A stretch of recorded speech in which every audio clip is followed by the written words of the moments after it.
Okay, so we're making a chicken and sausage gumbo, and this is our bell pepper and celery and onions, and we are cooking them down. And back a little bit. We've already fried off our smoked sausage, and I think that's double D sausage. I'm not 100% sure.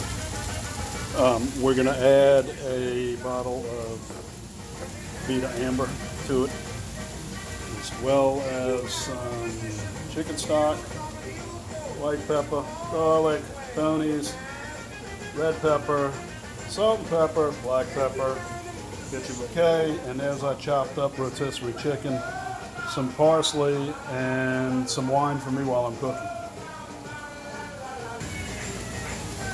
We want to make sure that as we cook this down, it sort of gets a little, the onions get clear, you know, and all kinds of good stuff. Clean it up with your spurtle. Boom.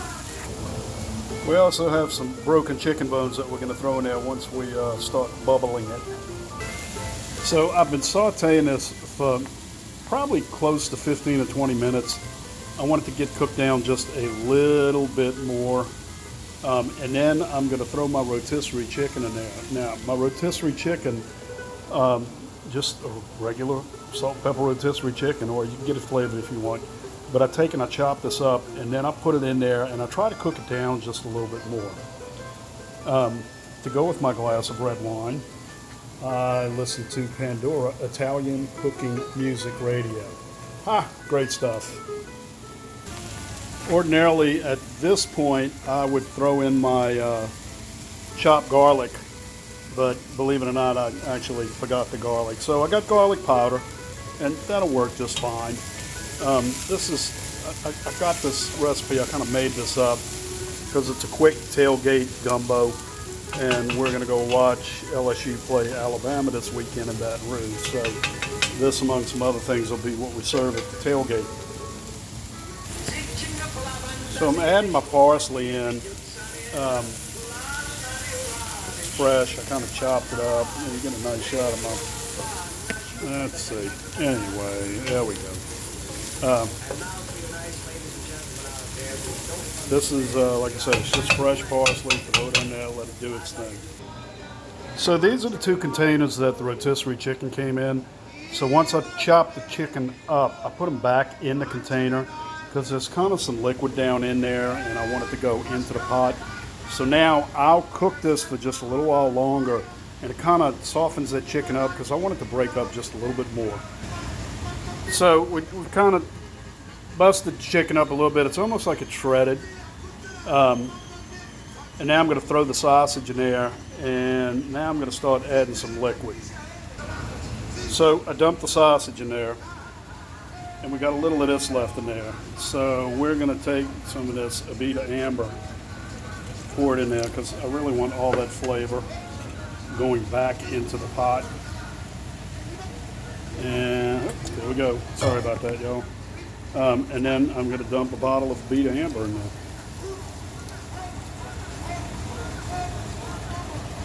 Okay. I'm going to stir this up real quick. Let's forget the camera work because I'm doing this with one hand. I got two hands. I just only got one to stir. All right, now I'm going to add some water and some chicken stock. I put the chicken stock in this rotisserie can just to kind of get some of that other gravy. Okay, so here's my gumbo after I added all of my water, all my chicken stock. I'm getting ready to start adding some spices. A lot of people like to do a roux, which I think is fine, and I do sometimes. I'm not tonight. This is kind of like a fast gumbo, so I'm going to show you what it looks like after my kitchen bouquet goes in. Last thing I'm going to add before the spices are these broken bones, which really add a lot of flavor to your gumbo. You kind of just throw them in there and cook it. You can see now that I put the kitchen bouquet in, it's kind of darkened it up a little bit, and it'll actually thicken it up. So we'll come back and check on this in a little while. So I add black pepper, red pepper, and white pepper, and garlic powder because I forgot to get the garlic. I read Chef Paul Prudhomme's book, and he always recommended, you do all three because they all bring out different flavors. So we usually do. You don't have to put a whole lot. Your seasoning. You're not trying to melt anybody's innards down. So we're going to cook on this a while and let you guys know how it comes out. You can really season this to however you like. I don't add salt to it until very late in the game because I like to see how the sausage and everything kind of interacts. But it'll cook for about an hour and a half. It's really, really easy.